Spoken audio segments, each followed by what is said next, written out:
Good day to our clinical instructor, Mrs. Marisu Atpol. I am Mary Joy Asfolio, and I am your student nurse for today. So for today's return demonstration is I'm going to demonstrate the administering of the ophthalmic installation. So before doing the procedure, let me first state its purposes and what is ophthalmic installation. So it is the dispensation of the ophthalmic medications to the client's eye, and the ophthalmic medications can be used for diagnostic and therapeutic purposes. So what are the purposes? So first is to dilate and contract pupil. Second is to relieve pain, discomfort, itching, and inflammation. Then third is act as antiseptic. And lastly is to treat infection. So we are now ready to do the procedure. So the first thing to do is to review the doctor's order for the number of drops. So for the number of drops in liquid for the one eye, so OD means the right eye, OS for the left eye, and OU for the both eyes to receive the medication. So the rationale behind this is that to ensure the correct administration of the medication. Okay, so the doctor's order is Timoptic ophthalmic solution, 0.5%, 1 drop into the right eye, BID or twice a day. Then we also have here apply erythromycin, the ophthalmic ointment, which is also in 0.5% into the left eye, TID or twice a day for 7 days. Okay, so we also have here the medication card. Okay, so I'm going first to check the medications as well as their expiration date. Okay.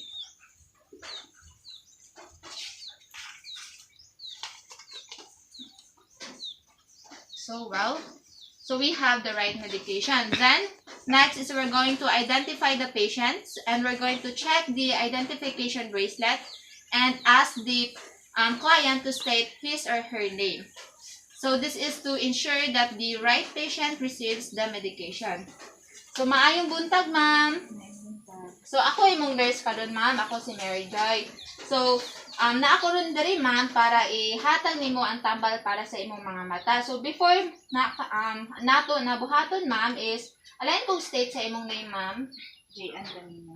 Okay, then the date of birth, ma'am. October 27. So ako i-check, ma'am. Okay, so name of the patient is J.N. Caminos, and the date of birth is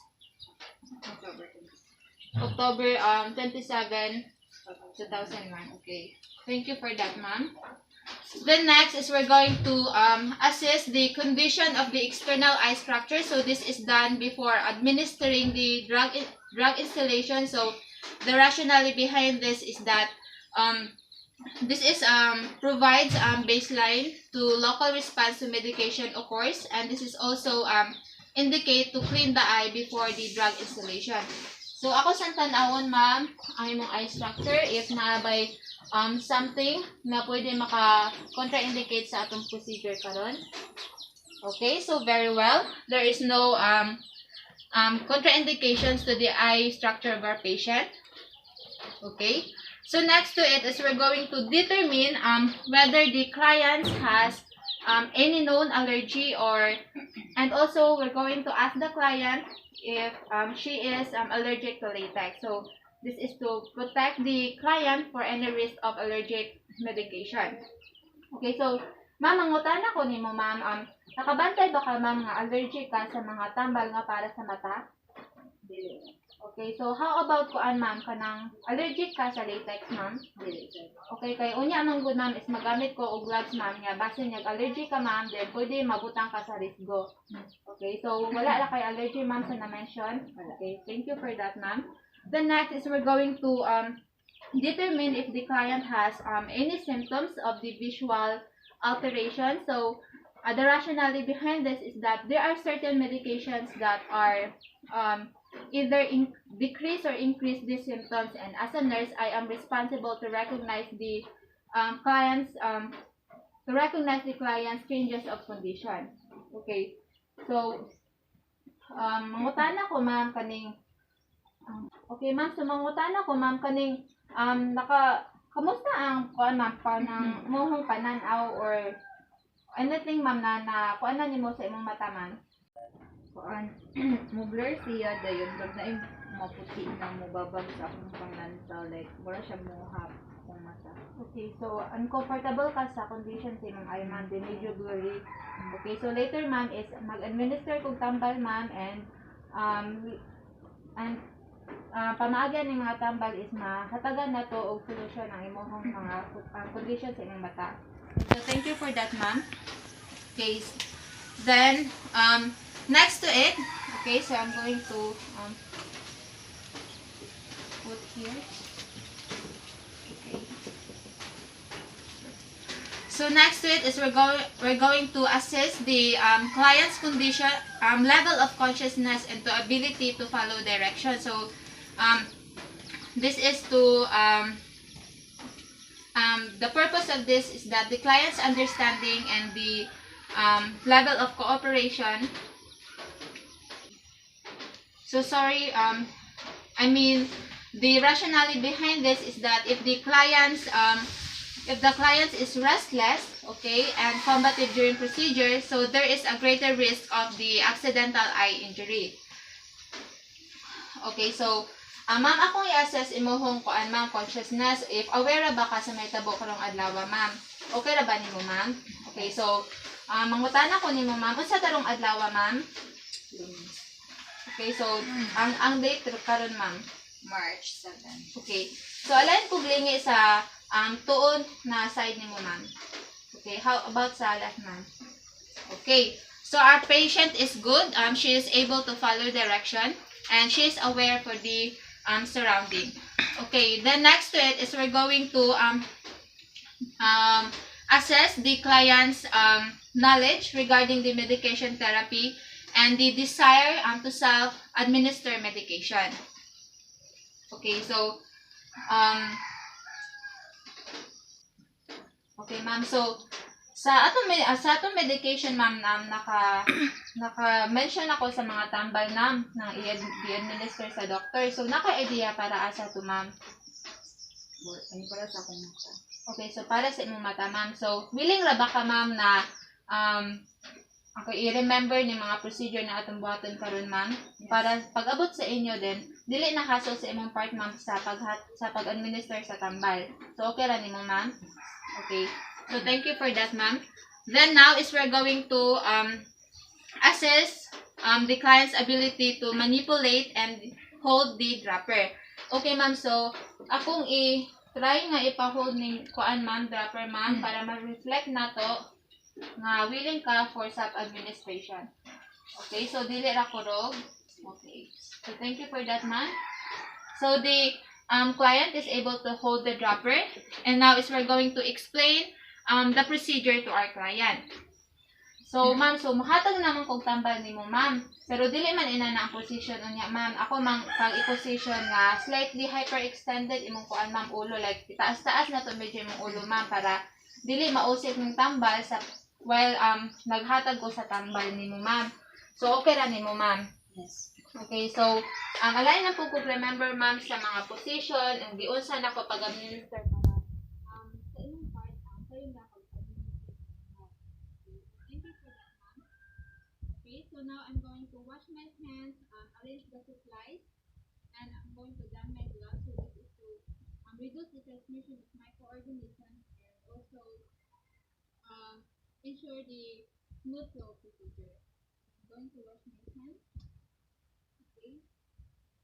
Okay, so for the supplies, if we have here the alcohol, we have here the waste receptacle, the warm water, the gloves, the dry cotton, the tissue, and we also have here the medication.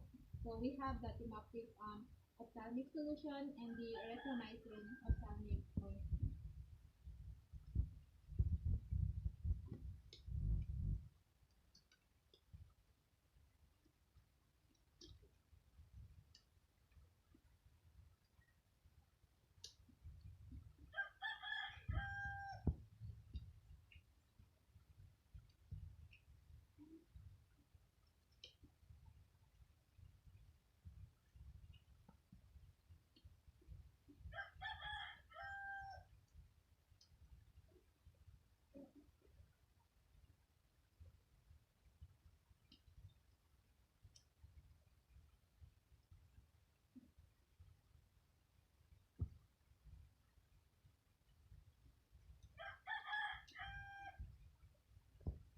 Okay, then we're going to assist the client to supine or to sit back in the chair with the head slightly hyperextended.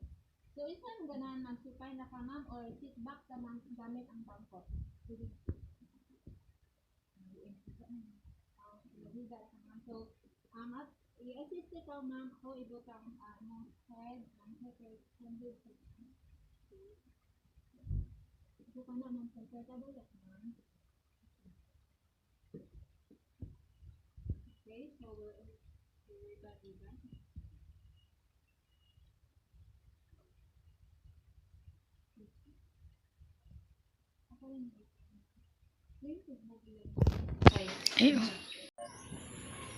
Okay, so after positioning the client on the supine position with the head slightly extended or extended, so now is I'm going to have a look on the eyes of the client, and if the crust or drainage are present along the eyelid margin, okay, or the inner canthus, then I have to gently wash away. So I have to soak a damp washcloth or with the use of cotton balls. Okay, this is to remove the crust, or I mean the dried crust. So this is for easy removal. Okay, then I have to soak it in a warm water. Okay, then I'm going to wipe it clean from inner canthus to outer canthus. Okay, then make sure we should not repeat the same cotton ball. Okay, so gently. Okay, then we're going to dry. Okay.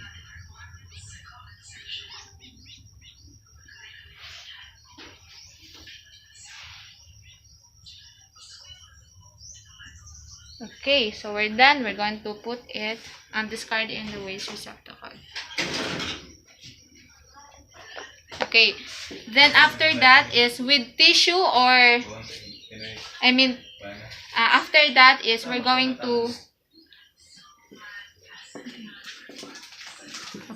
so after wiping the eye of our patient from inner to outer canthus, now is we're going to hold the cotton ball or tissue with our non-dominant hand.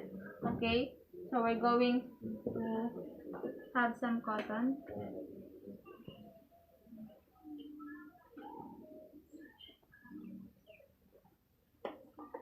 We're going to hold it just below the lower eyelid. Okay, so we are going to instill first the eye drop to the right eye of our patient. So here is the right eye of our patient. Okay, with our non-dominant hand. So this is later on to catch the drainage or the spillage of the medication. Then after that is we're going to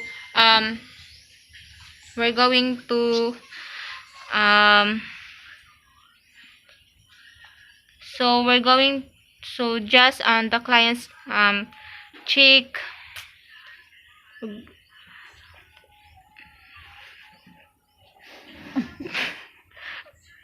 So okay. So just below the client's cheekbone, just below the lower eyelid. Then now is with the cotton ball is we're going to resting on the below the lower eyelid. We're going to push gently downward. Okay, with the thumb or the forefinger against the bony orbit. So this technique exposes the conjunctival sac. Okay,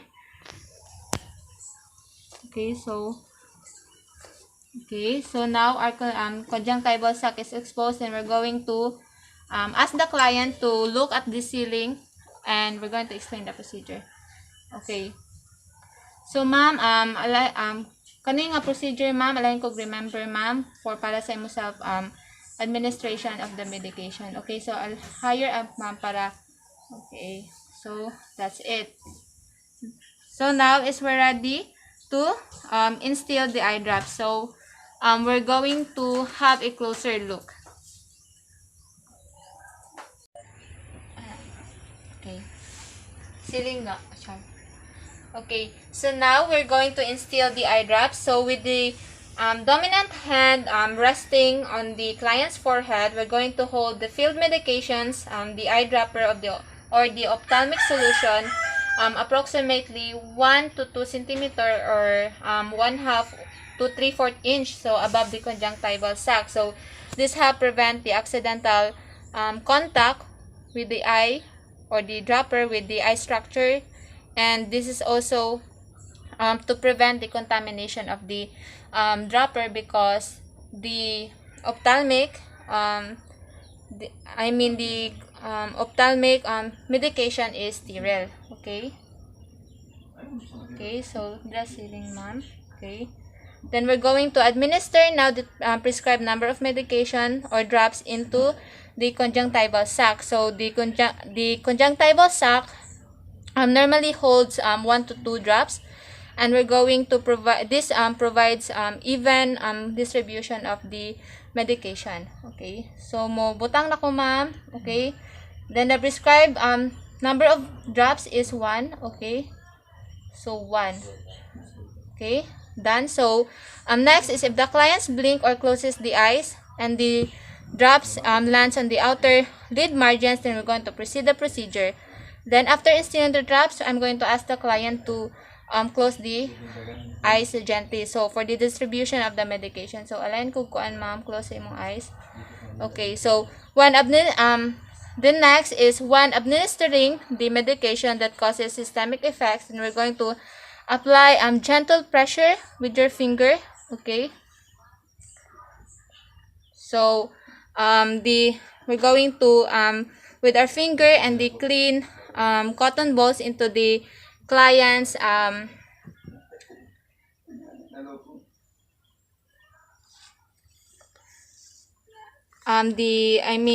the client's lacrimal duct for 30 to 60 seconds. Okay,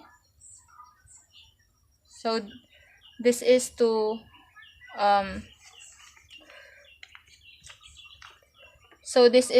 prevent the overflow of the medication and into the nasal and the pharyngeal passages, and prevents absorption into the systemic circulation.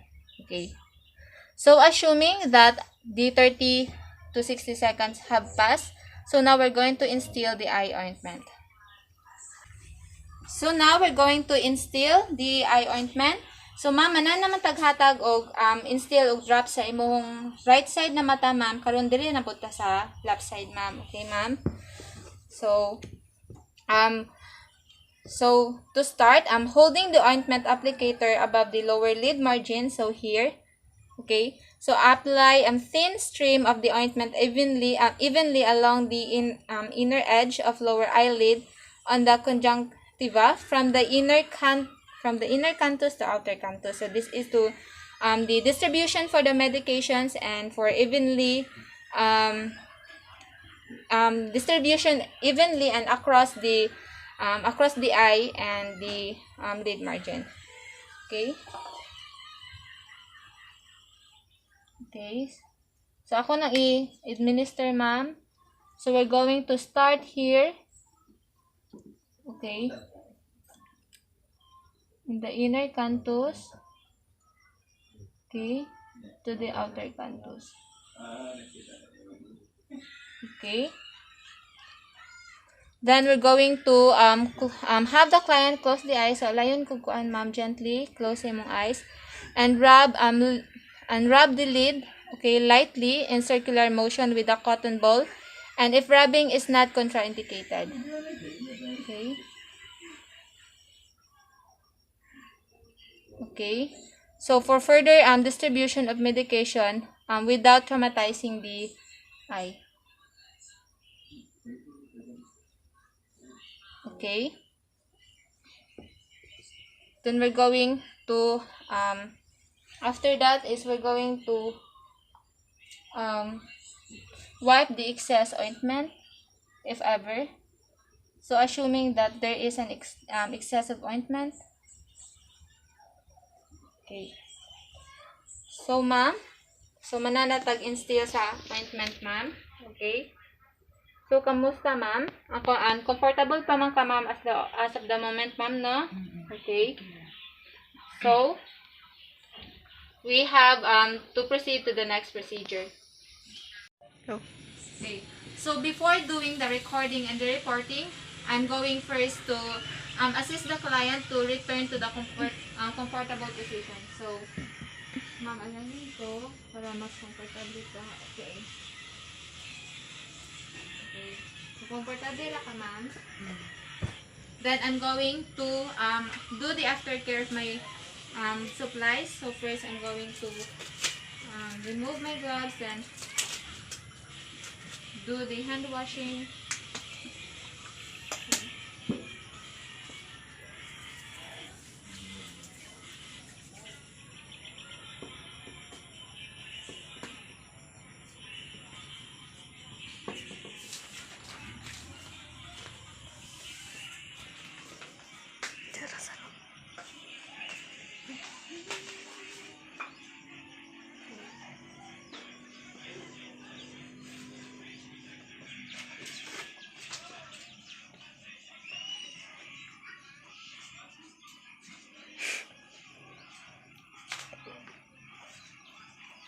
Okay, so I will now do the recording and reporting.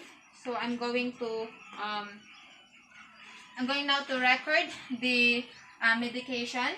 Okay, so we have the Optimic ophthalmic solution to the right eye of our patient.